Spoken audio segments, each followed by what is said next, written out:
Hello friends, क्या आप जानते हैं ऐसी कौन सी नदी है जिसे कभी शोक और कभी शक्ति के नाम से जाना जाता है। जी हाँ, आज हम बात करते हैं दामोदर नदी की। दामोदर नदी का उद्गम झारखंड के छोटा नागपुर पठार से होता है। दामोदर नदी की कुल लंबाई लगभग 541 किलोमीटर है।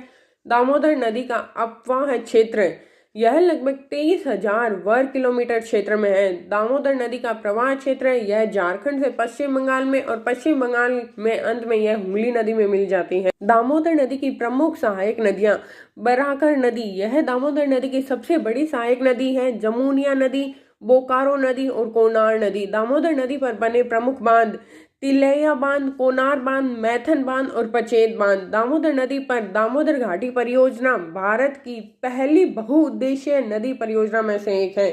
पहले दामोदर नदी में बार बार भयंकर बाढ़ आती थी, इसी कारण इसे बंगाल का शोक भी कहा जाता है। दामोदर नदी का आर्थिक और औद्योगिक महत्व: दामोदर घाटी भारत के प्रमुख कोयला क्षेत्र जरिया, बोकारो और धनबाद में स्थित है। यह क्षेत्र इस्पात और ताप विद्युत और खनन उद्योगों के लिए अत्यंत महत्वपूर्ण है। इसी कारण इसे कभी शोक और कभी शक्ति वाली नदी भी कहा जाता है। दामोदर नदी की यह जानकारी आपको पसंद आई हो तो कृपया वीडियो को like, comment, share and subscribe जरूर करें। Thank you for watching.